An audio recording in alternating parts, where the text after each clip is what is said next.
What is up, everybody? This is Lyle with No Hippie Barbecue. What I'll be doing in this video is I'm going to be making some fried spaghetti. This is going to be my entry into a little competition that's been going around YouTube for a while called the Funky Spaghetti Challenge. I know I'm a little bit late on this, but better late than never. I was tagged by another YouTube channel by the name of Meathead. You know what? Meathead puts out some good quality videos. I'm going to leave a link to his channel in the iCard above and description below. Run by there, tell him No Hippie Barbecue said what's up. Anyway, as far as my entry goes, we're going to keep this super simple. And rather than me telling you about what we're going to be doing, let's just hop right into it. So the first thing I'm going to be doing is we're going to go ahead and cook this thin spaghetti according to the instructions on the package. So I've cooked my 1 pound box of spaghetti according to the directions. I did cook them on the higher end of those, so this said cook between 9 to 11 minutes. I cooked it 11 minutes. Now you can get creative, use whatever you want from here. Now, what I'm gonna do is I'm gonna go ahead and throw my spaghetti, I have it in a strainer. You could just throw it in a pot. Just throw it in here. Now, the cheese I'm using, use whatever you want. Get creative with this, yo. I have 8 ounces of Parmesan cheese, and then I have 8 ounces of mozzarella cheese.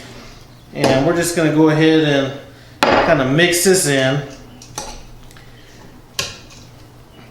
And not too much, just to kind of get it, you know, kind of mixed in a little bit. And then I have, I have 24 ounces of Classico roasted garlic spaghetti sauce. You can make your own if you want, but let's just keep this simple. We're gonna throw this in and we're gonna go ahead and mix this up.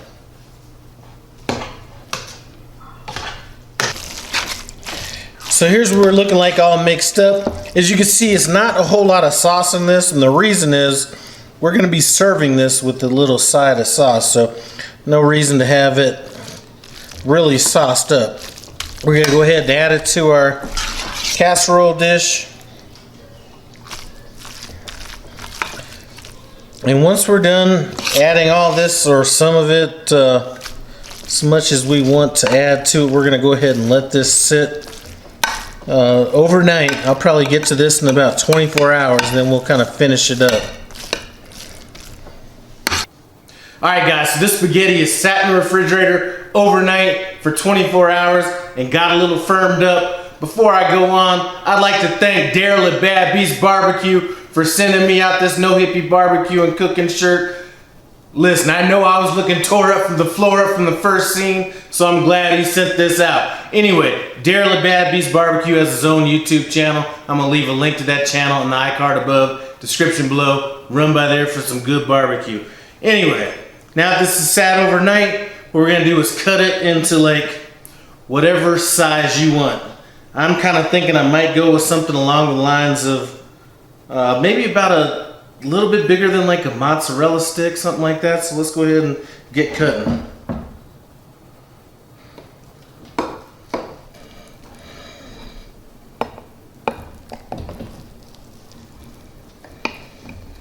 All right, let's kind of, let's cut this in thirds going this way.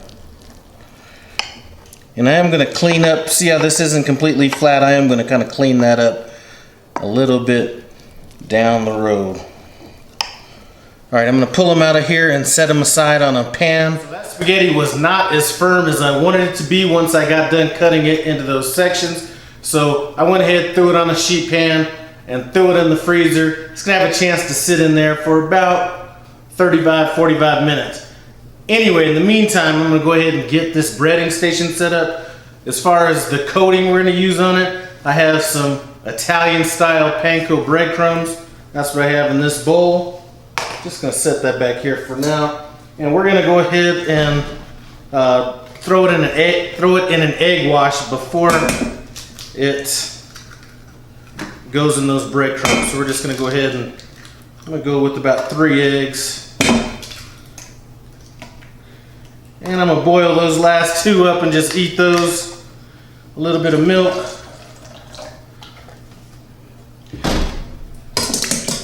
and we're just gonna go ahead and whisk this together.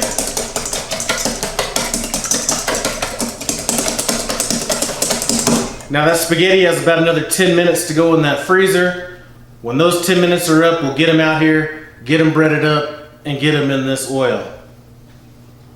So now that we've got this spaghetti firmed up, we're gonna go ahead, get it in our egg wash, get it in our breadcrumbs, and then set it on this rack. We're only gonna be doing about 5 at a time.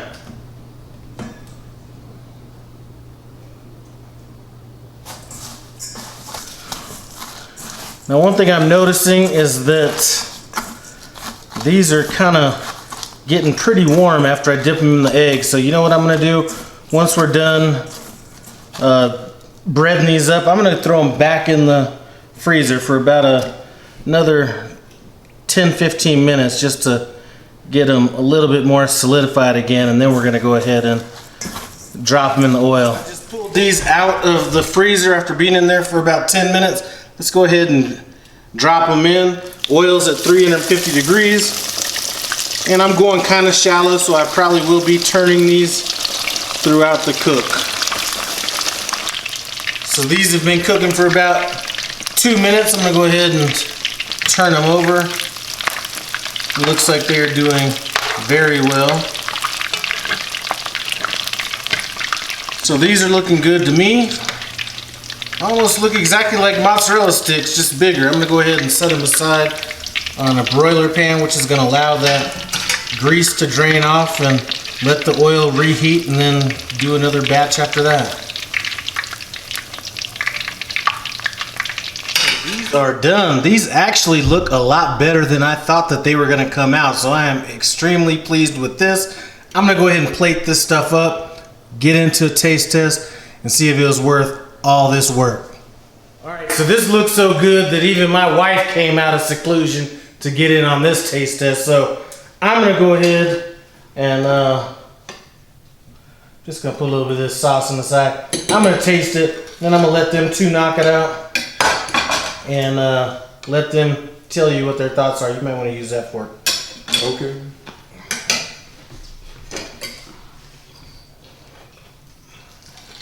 A real person-sized bite. I can tell you it's like golden brown, beautiful crust is what made it look so appealing. Mm-hmm. Mmm. Like she said, outside's perfect brown, so crispy. The spaghetti on the inside's nice and warm. Might just have to eat with my fingers. Mmm. You could. I think it would stay together fairly decent. Oh yeah, But it holds together. Weirdly, really good. Really good. I'm telling you, I know there's a lot of people out there putting out that funky spaghetti challenge.